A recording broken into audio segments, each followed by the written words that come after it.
Hey everyone, Steve the Amateur Historian here with another pretty wild story. It's kind of a collection of stories. It's very multi-layered, multifaceted. So it's kind of a journey getting to the end, which is the story of William Scott Smith, a serial killer that you've probably never heard of, even if you've looked into serial killing before and you think you kind of know your serial killers. This guy definitely flies under the radar, but he is responsible for a lot of heartache and a lot of mystery that has pretty much loomed over the Salem, Oregon area for 25 years. But before I get into this video, I want to let you guys know I'm doing a lot of videos like this, a lot of these story videos. I'm really enjoying them. I'm able to bring to you more content that is in places that I can't necessarily visit all that easily. Videos I kind of avoided doing before, but I'm really excited and happy and enjoying doing now. But I just want to let it be known to all of you that probably started following my channel, subscribe to my channel, however you follow me, and you really started doing that because you love the content I'm putting out, where I'm going out and exploring, or if I have stories like this to bring to you, I'm actually taking you to the places where those stories originated or happened, so on and so forth. I don't want you guys to worry. I'm not giving that up and just doing this. This is just something I've started doing, and it's snowballed, and I really enjoy doing it, but I'm going to be continuing doing that content as well. So don't worry, that's not all just gone now. Just want to make sure to let you know that while, I'm still in the early phase of posting these videos, there's going to be a lot more of these to come, so I hope you're enjoying them because you're going to have to deal with more coming later on. Anyway, on that note, let's delve into the William Scott Smith murders. Steve the Amateur Historian.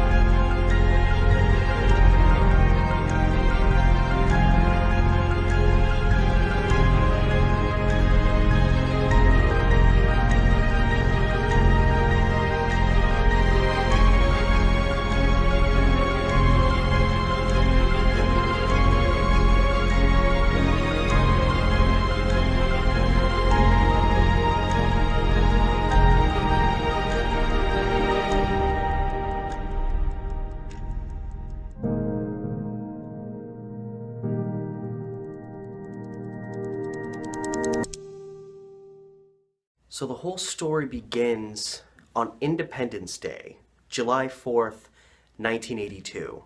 That's where we begin.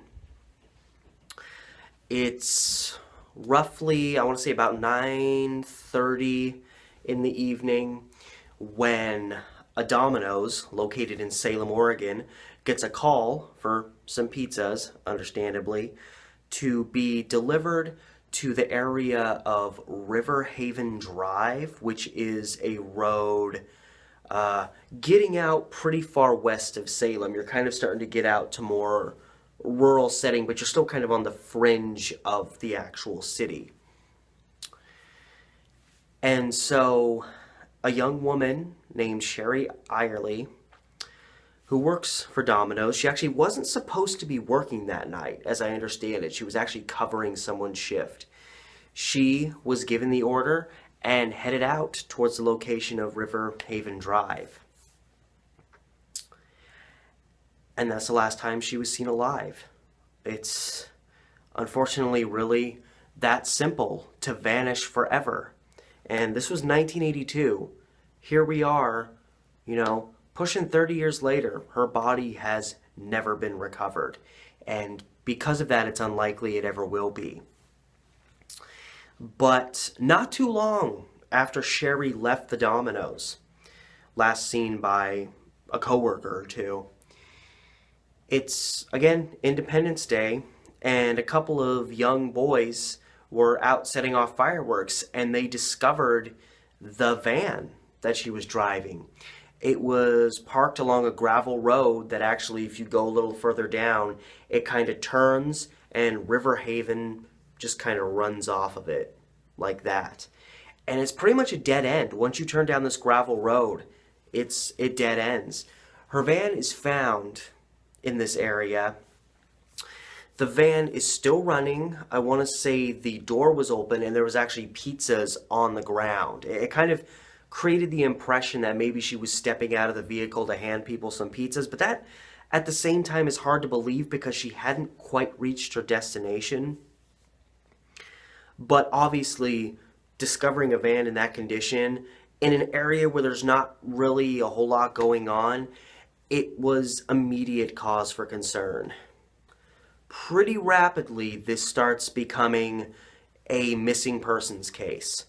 And the early 1980s is not a good time for crime in America. There's sexual assaults, battery, murder, abductions, all these things were skyrocketing during the early 1980s. And this is 1982, this is right in the peak of all this stuff happening. So there was a lot of people that were just disappearing into thin air during this time. So there's major cause for concern. We've found Sherry's vehicle that she's known to have left her place of work from and traveled to that site from. It's about, when I checked on Google Maps, it's about a 13-minute drive from the Domino's to where her van was recovered. And that becomes important when you start understanding the details of what happened. And what happened was this whole thing was a setup. It was ultimately discovered that this address that was given to this road that Sherry's van was discovered only a short distance from was an address that actually didn't exist. Now, it's interesting how that order still could have been. I mean, I guess it's the 1980s. Things aren't as sophisticated as they are now. I'm sure with the technology we have, if people order something to go to an address that they're just making up, a red flag of some kind would come up. Maybe yes, maybe no. But it became pretty obvious beyond that detail that this was a fake address, that Sherry was being led into a trap. Because again, where her van was located, it goes down, River Haven breaks off of it, and they all kind of come together, and there's no way out except the way you go in. So the way I see it, I think whoever did it, and obviously that will come up later on, whoever was responsible for her vanishing, it seems like the objective was to get her headed towards that location, that road, and once she turned down that gravel road, she got blocked in. She probably got blocked from the front too, because why would she stop part way to her destination? Again, she still wasn't at her planned destination, which she would have ultimately discovered wasn't even there to begin with. So I have the feeling that she was boxed in. And then she was rushed, and before she could really do anything, she was abducted. And again, it's kind of a rural area. You could do something like this and go unseen. And even if she managed to scream for help a little bit, it could possibly go unheard. And authorities had very, very little to go on in this case, except for the fact that they knew it was a scam, which, I mean, in the end, she's missing, so it really wasn't all that relevant, you know, how she went missing. Is the fact that she's missing, and the objective was to find her. There were two vehicles that presumably were seen in the vicinity of where her vehicle was found. One of them was a Monte Carlo, I want to say like a 1973-ish, 1973, 1974 Monte Carlo. And the other one was a lime green colored pickup truck. That potentially comes into play a little bit later. But it was also discovered that the placement of the call ordering the pizzas had come from a hotel that was located only half a mile away from the Domino's. The man who ran the business said the individual who called ordering these pizzas sounded like he had the voice of someone that sounded like they were middle-aged, so probably a little bit deep, maybe some sort of gruffness, something that told the person receiving the phone call that this was not somebody who was like 20, unless they had an old man's voice. But it's very interesting that this call was made from literally right up the road from where this Domino's was located, because it's a little risky. It isn't really too much, because once you place the order, there's the time that's taken to make the pizzas, then getting them into the delivery driver, and then sending them out. Because if they're making a call from right by the Domino's, they have to be able to get to that planned location and be prepared for when that delivery shows up. However, because this is how this whole thing came to be, it was obvious, calling pizzas was just a way to get a driver to that location. It means that Sherry Irely wasn't specifically targeted. This was probably not somebody who knew her. This was not somebody that specifically wanted her, because again, she originally wasn't even supposed to work that night, and she wasn't the only delivery driver they had. So if you're calling for a pizza delivery, my understanding was there were 2 of them that night. So if you're trying to get Sherry specifically, if you call in for pizzas like that, there's a 50-50 shot you're going to get the other person working there. So it seems pretty clear that she was not specifically targeted. It was more, they knew somebody was coming, and they were going to abduct that person and hold them for ransom. And this is verified by the fact that a call came through the next day requesting a ransom for her safe return. However, after this initial call was placed asking for a ransom, whoever it was never attempted to get in touch with authorities again. So the trail ran cold. There wasn't really anything to go on. So that's the Sherry Irely case. Again, Independence Day, July 4th, 1982, she disappears into thin air. A little over, roughly about 4 weeks later, July 31st, 1982, a 9-year-old girl named Danielle Good vanishes. Just like Sherry Irely, she lives in the Salem area. She's only 9 years old. This is long time before Amber Alerts were a thing. And it's very strange, it's very brazen, whoever was responsible for her disappearance. Because there's a window of roughly around 1:30 in the morning and 7 a.m. on the 31st that Danielle Good went missing. Essentially, I believe her father woke up that morning, so probably around 7 a.m., and discovered the front door to their house was wide open. So of course, that's cause for suspicion. They search around the house. Danielle is missing. So this is, 2 seemingly unrelated cases. One person is lured to a location and abducted. She's, I want to say Sherry Irely was 18. I think she had just graduated high school. And then you've got Danielle Good, who's only a 9-year-old, who's seemingly abducted from her home. Like somebody snuck into her home and abducted her.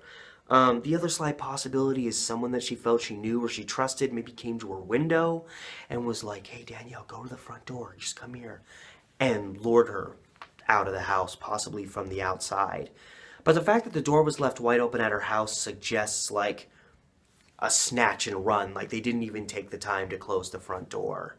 So again, while there seems to be varying differences between the victim type and how they disappeared, were abducted, whatever happened, despite those differences, these 2 cases were very much kind of meshed together, and law enforcement kept coming out and saying, hey, we're not going to 100% deny there's a correlation between these cases, but we don't have enough to say there is a correlation.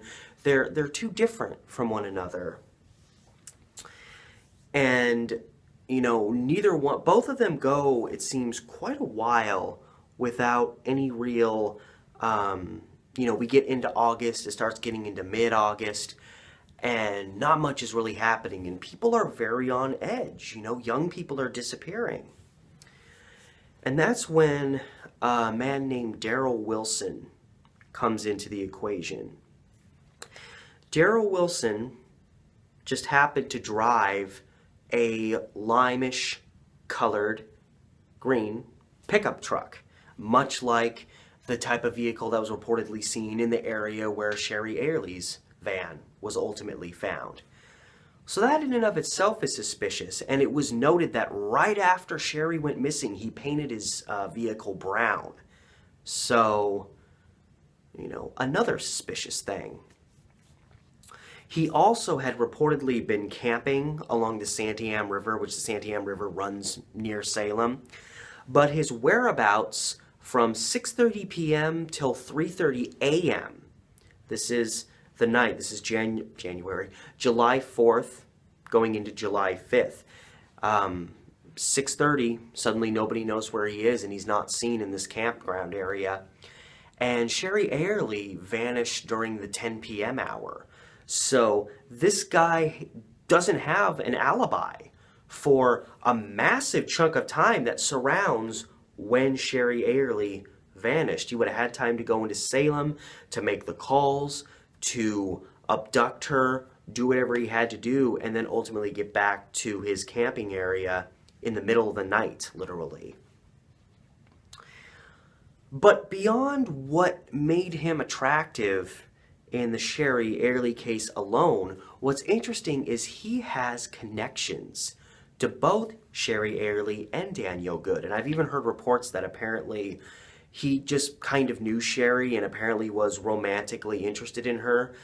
He was, I believe, 30 and she was only 17 or 18, so, a little bit strange, but I have read that in the information I saw that he had something of an interest in her. So if she was, if she rebuked any advancements he made, I mean, how many cases do we have to pull out that show sometimes that's all it takes for a guy to go crazy and kill a woman? I mean, it really is for some. And, Darrell Wilson had apparently kind of a troubled past, not a total train wreck, but, somebody who got the authorities' attention. There was potential there. But get this. Darrell Wilson's brother was married to Danielle Good's older sister. So they were directly related by marriage. So suspicion starts falling pretty hard on Darrell Wilson. He has potential connections to both victims. Furthermore, Danielle Good's sister, who's married to his brother, happened to work for, I believe it was Sherry Airley's stepmother. Now I say that, I don't know if she had a stepmother. I just noticed in the article where I read this, it said that she worked for Sherry Airley's father's wife. And I feel like if it's Sherry Airley's mother, why wouldn't they just say his mother or her mother? So I'm guessing it's a stepmom, but either way, that is a direct connection between not just Darrell Wilson and Sherry Airley's family, but Danielle Good and Sherry Airley's family. It's very, very intriguing. And so this guy has connections to both, and they've both gone missing. And suspicions really peak when authorities start talking to him, start interviewing him. And he's kind of evasive, and he's kind of nervous, and he's kind of seemingly showing signs of someone who might be guilty. And he really is becoming the suspect in this case. And reportedly, he's spoken to on August 20th, 1982. So by this time, Sherry Airley's been missing for about a month and a half. Danielle Good's been missing for about 3 weeks. And the day after he is spoken to, interviewed by authorities, he's discovered hung on a staircase heading down into the basement where he lived. He committed suicide. So, the people around town, what more reason do you need to finally believe that this guy was guilty? This guy was responsible for the disappearances of these 2 young women. But still, at the same time, all we have to go on are these suspicions and these possible links, but we can't. There's no certainty of justice to be found in this case now, because the guy that everyone thinks did it has killed himself. He's not going to go on trial. Hopefully they have some DNA on him, so maybe they can test it on him later, and hopefully someday down the road they'll have verification. And around this same time period, a few miles east of Salem, more rural country, there's a particular home, a particular property there. again, kind of heading out into the sticks, where there's a couple of kids, out playing kind of in the trees by their house, and they discover a collection of bones out there. And the head of the household was kind of annoyed because he figured, oh, hunters are out here killing animals and, taking their meat, doing whatever, and just ditching their bones on his property. But when these bones were examined, they were discovered to be that of a human being. These were not, deer bones or anything like that. So the bones are gathered up, and even though, obviously it's a very decomposed body by this point, they're able to verify that they are the remains of Danielle Good. So suddenly a disappearance has become a homicide case. And as far as I know, her killer has never been identified. She is still to this day officially a cold case. When all is said and done, I am of the opinion that Darrell Wilson likely was responsible for her murder, but not Sherry Irely. There's this family connection, and I hate to, go this direction, but it's a wonder if, I don't know, if Darrell Wilson had any, a history of sex abuse. I heard that he had a history of drug abuse, but I don't know if he had a history of sexual assault, child molestation, or anything like that. But I hate to think that he possibly lured, again, he's related to her. She possibly knows him. He is someone that she maybe feels as a 9-year-old child she can trust, and he lures her out of the house. And I'd hate to think he would do anything like that to her. But I honestly think, when all is said and done, that he was likely responsible for her death. And it probably, who knows, it may have been a sexual assault where he was like, okay, a lot of these people, they'll sexually assault someone and then be like, okay, what do I do now? This person's going to go tell someone I did this unless I kill them. Maybe he just was a killer, and he took an innocent child and just killed her, and that was it. It's hard to say exactly, but when he took his own life after being talked to by authorities, I think that was a guilty conscience. But I think just in the case of Danielle Good, he either took a coward's way out to avoid facing justice, or he felt some deep, deep guilt for whatever he may have done to her, in addition to wanting to avoid facing justice, and he decided to take his own life when all is said and done. I honestly believe that to be the case. I think he was Danielle Good's murderer. That being said, we fast forward to late winter, February specifically, 1984. Sherry Irely's case is now pushing 2 years since she's disappeared. Still no idea where she is, and nobody knows who killed her. Everybody's still kind of thinking it was probably Darrell Wilson. It's the early morning hours of February 19th, 1984. A young woman named Rebecca Ann Darling is working her graveyard shift at a Circle K convenience store, right in the heart of Salem. And she has a customer at 3:20 a.m., so she's known to be at the Circle K at 3:20. Roughly around 3:50 a.m., because it's the middle of the night, you're not going to have a lot of customers. Another customer shows up and discovers the Circle K is empty. It's been abandoned. No signs of Rebecca Ann Darling. So she vanishes sometime during the 3 a.m. hour. March 25th, 1984, her remains are discovered in relation to the Little Pudding River, which is this very tiny kind of weaving river that kind of goes through the rural areas east of Salem. Her remains are discovered out there. Then fast forward a little further, April 7th, 1984. A college student named Catherine Redmond is attending a frat party at Willamette University, a party that she leaves at around 2 a.m. She leaves in a car that she was borrowing from a friend. And then at 4:30 a.m., roughly 2.5 hours after Catherine Redmond is seen leaving this frat party, the vehicle she's driving is discovered to the far east end of Salem. And strangely enough, like Sherry Irely, her vehicle is discovered still running, like she either ran away abruptly and didn't even think to turn it off, or she was dragged from her vehicle.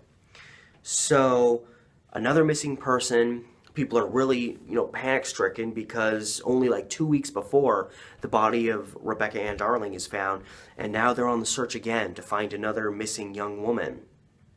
And it's only a couple days later, it's April 11th, that they discover the remains of Catherine Redmond. Her dead body was discovered just off of a major intersection, not too far from where the car she was driving was left abandoned and running. And both Rebecca Ann Darling and Catherine Redmond both died from a strangulation of some kind. I know that Catherine Redmond's murder has been described as traumatic asphyxiation, which just sounds horrible. So, by this point, 1984, you have these two cold cases from 1982 that are still waiting to be solved. And again, society kind of thinks they've got their man in Darrell Wilson. And now suddenly you have these two murders of young women. These two women were only a little bit older than Sherry Irely was. And it's almost like we're back in 1982 again, and women are suddenly disappearing. Granted, these women were found, but it's like there's someone on the loose abducting young women again, and it's all happening in Salem again. And people have to be getting very concerned because, Sherry Irely's case has gone unsolved. I mean, if there's any correlation here, what if these ones go unsolved? But fortunately, there was one little hiccup that happened. And unfortunately, for this guy, unveiled his guilt. A young fellow named William Scott Smith happened to get stranded along the road in the very vicinity where Catherine Redmond vanished. And it happened to be at approximately the same time that she vanished. And his car was even seen in the vicinity. There were lookouts going on, much like with Sherry Irely, look out for the lime green truck. This was a station wagon, probably from the 60s, that people were supposed to be looking out for. And here we have William Scott Smith, who's driving a, kind of 1960s era station wagon, and right around the time Catherine Redmond goes missing, he has to call a tow truck to come pull his car out of the muck, so to speak. So this guy comes under suspicion, just the same way that Darrell Wilson came under suspicion for these murders back in 1982. But, again, unlike those cases back in 1982, it becomes pretty easy to tie this guy to the case due to his car being cited, due to him being where he was in relation to Catherine Redmond. And they got a conviction on this guy pretty quick for those two murders. I think by July of '84 he'd already been convicted, didn't even try to fight it.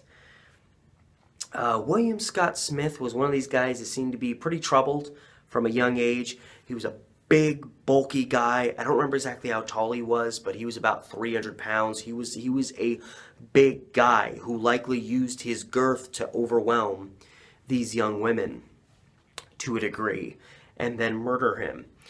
And once they had this guy, they were able to figure out how these two murders of Darling and Redmond went down. And it's very interesting in the case of Rebecca Ann Darling, who by all accounts was kind of a no-nonsense young woman. Like, she was almost tailor-made to work a convenience store in the middle of the night, which, convenience stores getting just robbed at times like that. You have drunk people coming in all the time, druggies, just sketchy people in general. And apparently, Darling just took it in stride. She would not be intimidated by any sketch people that wandered into her store. And this is Salem. This is kind of sketchy Salem during the 1980s. Like, this is one of the hardest, most dangerous times to be working a job like that as a young woman.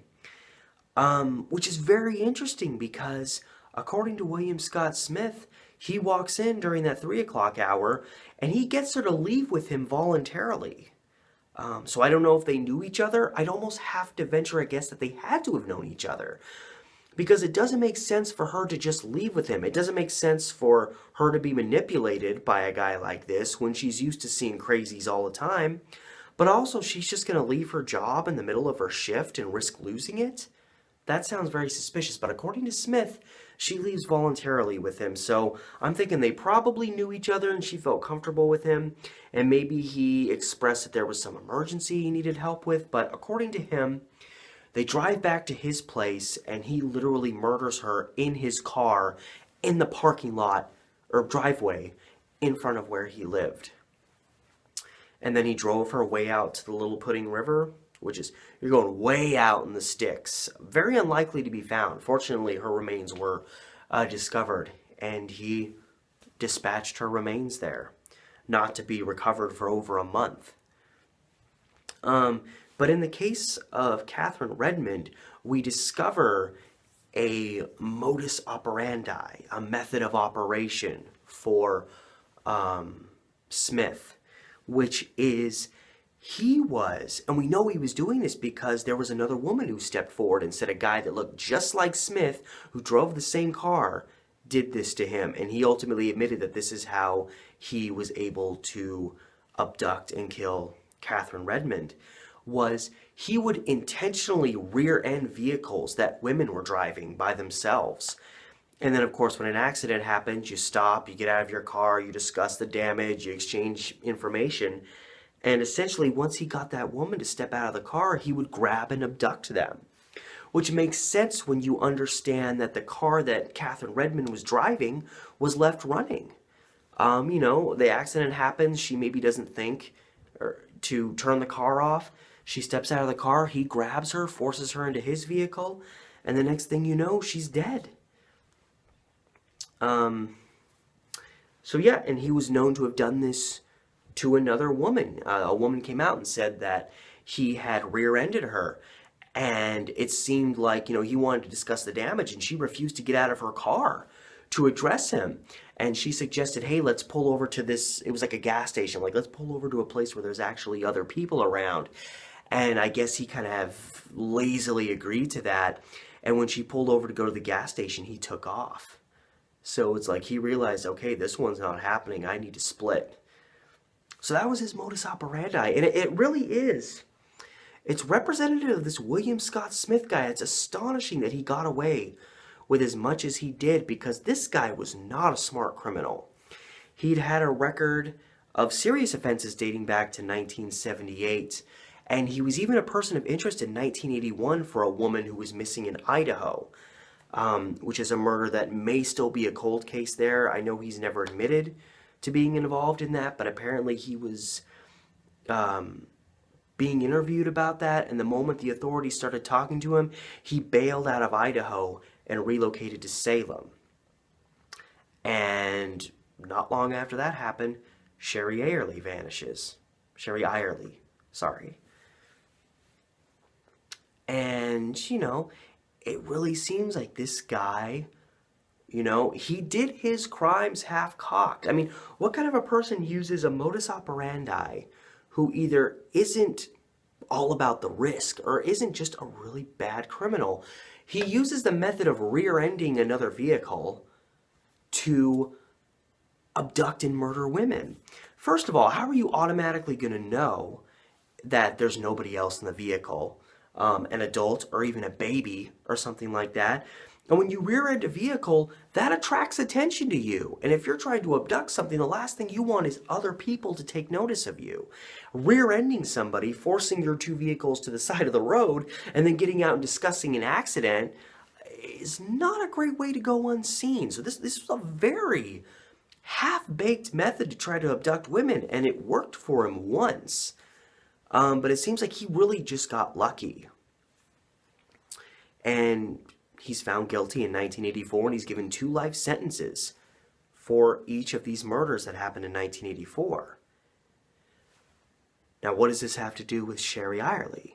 Well, again, think about these interesting connections. Her van that she was driving is left running, like she was grabbed really quickly. Catherine Redmond, same scenario. It's almost as though William Scott Smith might have been involved. And it's of note, because again, he was living in Salem when Sherry Irely went missing. And he was actually interviewed and considered a person of interest. But he produced for the authorities an alibi. He was apparently kind of an out-of-work fry cook, as I understand. I think he was a high school dropout, so, a guy with not a lot of aspirations, it seems like. And he had taken work as a long-haul trucker, and he apparently produced an alibi that said he was on a long-haul, trucking venture, and he wasn't anywhere near Salem when Sherry Irely went missing. So he was scratched off the list as possible victims. And then, of course, Darrell Wilson comes into the picture and then suspiciously commits suicide.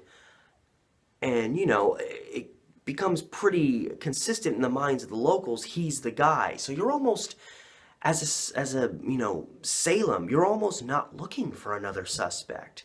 We've got our guy. He committed suicide. It's done. Well, that's not good enough in a lot of cases for cold case units, cold case detectives, which have become more and more of a thing as the technology becomes more advanced. And these cold cases that have gone unsolved for so many years, you can start looking at them in new ways and start reinvestigating them and reanalyzing the evidence and all this. And that happened in the case of Sherry Irely. She was kind of revamped in a cold case investigation. And they discovered something very interesting about William Scott Smith around the time that Sherry Irely disappeared. I mean, you got a cold case you're investigating, and when you're going through the old files, you discover that a serial killer who's killed 2 young women, just like Sherry Irely, who is serving 2 life sentences for that, for killing 2 other women who resided in the same town. Only, less than 2 years later. I'm sure seeing William Scott Smith, that he was at least looked at as the possible suspect, made the ears of the cold case investigators perk up. So, again, you're starting a cold case investigation, you're going through all of the evidence again, you're looking at all the possibilities, so they have to do a lot of background checking on William Scott Smith before they agree with the investigators back in 1982 that he couldn't have been the killer of Sherry Irely because he was off on some, long-haul trucking excursion. Well, through the process of going through the records, they discovered something very interesting. They discovered that there had been a traffic stop of one William Scott Smith, the same, that had occurred on July 5th, 1982, the day after Sherry Irely goes missing. And the traffic stop occurred in Silverton, Oregon. For those of you that aren't from the Oregon area, Silverton is only a couple miles from Salem, which means William Scott Smith was lying in his alibi. He was lying, saying he wasn't anywhere near the general Salem, Oregon area where Sherry Irely vanished and was presumably murdered, because even, by the point that this cold case investigation is happening, which it kind of started in 2006, it's over 20 years later and she still hasn't been recovered. So they discover that William Scott Smith was not only lying through his teeth to investigators back then, and I guess they just took his word for it. I really don't know what else to say on that. But now he is a serial killer who was in the Salem area when Sherry Irely vanished. He is no longer a short-term person of interest.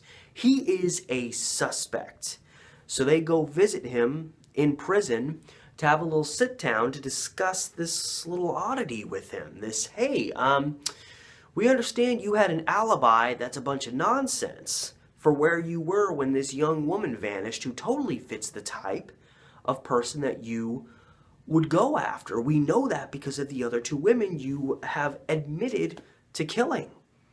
And even in the case of Sherry Irely, you have someone who seemed to either abandon her vehicle quickly or was quickly pulled from her vehicle. She left it so quickly that it was left running, just like Catherine Redmond.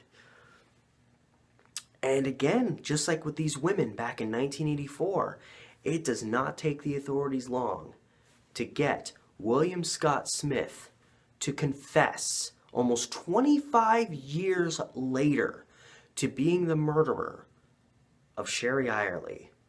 It's horrible because it verified, what a lot of people probably assumed already, but it verified that she didn't just disappear. She wasn't off somewhere else with whatever happening to her. She was deceased.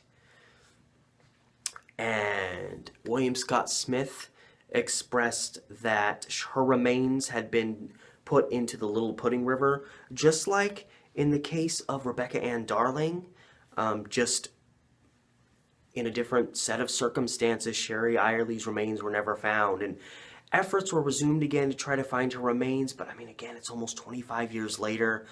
The odds of finding any part of her are extreme to none. But William Scott Smith at least closed the book on this case and had another life sentence tacked on. And it's interesting, I was discussing the intricacies of the Sherry Irely abduction, and it was abundantly clear that she was being led into an ambush, essentially. Her vehicle was stopped on a road that literally just went to pretty much a turnaround. She'd have to come back the way she went in. And that's what William Scott said. William Scott Smith said. He said that he worked with an accomplice who he identified. But unfortunately, it isn't until 2007 that Smith is convicted for his crimes, and his accomplice passed away in 2003. So he never saw justice for being an accomplice in these crimes. But yeah, he said that essentially the case is very strange. He said the case of Sherry Irely was an abduction gone wrong. Not gone wrong in that they, killed her when they didn't mean to kill her, even though that might have been the initial intention, but apparently they had the objective of abducting someone else and they weren't expecting it to be Sherry, which again, if your whole scheme is to call and order pizzas and then abduct whatever driver goes out there, how are you have no control over who's ultimately going to show up. So it seems like they assumed someone else was going to be there, and then when Sherry showed up, it was like, oh, this is the wrong person. But obviously she's going to see us, she's going to know that we're up to no good, we have to get rid of her. And it seems to call back on the idea that this Smith guy was not a good criminal, and it's just pure luck that he got away as long as he did before seeing justice in this murder case against Sherry Irely. And fortunately, he was busted for these other two crimes in 1984 and sent to prison before he could kill another woman. But, he has this dumb scheme of rear-ending women and then abducting them in the aftermath.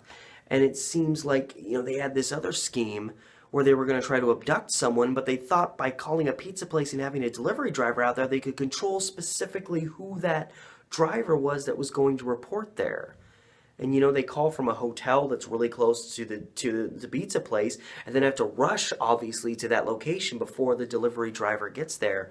It's all very, very poorly put together, and again, just sheer luck that he didn't get busted quicker for this case, where essentially they weren't expecting it to be Sherry, and he quickly grabbed her and strangled her to death, and she was driven out again to the sticks east of Salem, and her body was left out there to never be recovered. And so it's this monumental story, this intertwining of all these different young women, and one of whom was a little girl disappearing in early 1980s Salem, Oregon. And a lot of it ties back to William Scott Smith. Now again, while he has admitted to 3 of these, there's still the case of Danielle Good, whose case is still a cold case, and it doesn't seem sensible that William Scott Smith would be the one responsible for her death. How she was abducted doesn't match his modus operandi. However, this guy has shown himself to be a pretty dumb criminal. The idea of him trying to lure a child outside, I mean, and then hope he doesn't wake up her parents or whatever, I could see this guy being dumb enough to do that. But it doesn't quite fit his method of operation in terms of other things. She's not the right age. She's younger than other victims. I mean, had William Scott Smith been free longer to attack more women, maybe the age range would have shifted and he may have abducted a few young women that are like Danielle Good. But with what we have to go on, it doesn't seem likely that he was responsible. I still lean more towards the idea that Darrell Wilson was her killer. However, before I completely dismiss that this guy could have been responsible for that, because again, it's another person disappearing into thin air. Her remains were found east of Salem, where these other 3 victims that Smith is known to have killed, their remains were all kind of disseminated in that same general area. They were all within like a few miles of each other for the most part. But before I try to give Smith a pass as Danielle Good's abductor, I found a newspaper article that discussed a man who had been seen in the Salem area that the police hadn't identified, and there was a sketch made of this man that was put in the newspaper. Here's a picture of the sketch of the man. Now you can see he's got kind of a large rounded head. He looks like he's probably a fairly heavy-set individual. You kind of see the way his, all of his facial features are made up and kind of how his hair is. Well, if you look at that picture for a few seconds, and now look at this picture, the heavy-set man in this picture, that is William Scott Smith, very close to the same time that Danielle Good went missing. They're only a couple of years apart. And if you look at the two together, and you really analyze their faces, you note that this picture, and this is the only real picture I've been able to find of William Scott Smith from around, that time, the early 1980s, their faces are extremely similar, just in the actual picture of him. He's a little bit more cleaned up. His hair's, shorter and all that. He's definitely more cleaned up, but, this is probably around when he was going to court and all that, and he probably wanted to look a little bit more presentable for trial. But I found that very interesting, that this kind of mysterious man that went unidentified, and they weren't even wanted as a possible suspect according to the newspaper. They were just somebody that the authorities wanted to talk to who may have known something about the disappearance of Danielle Good. It's very, very strange. But when I saw that picture, I was like, I didn't even have to look at Smith's actual picture before I was like, that guy looks a lot like Smith. It really gave me chills, and it just made me think, isn't that interesting?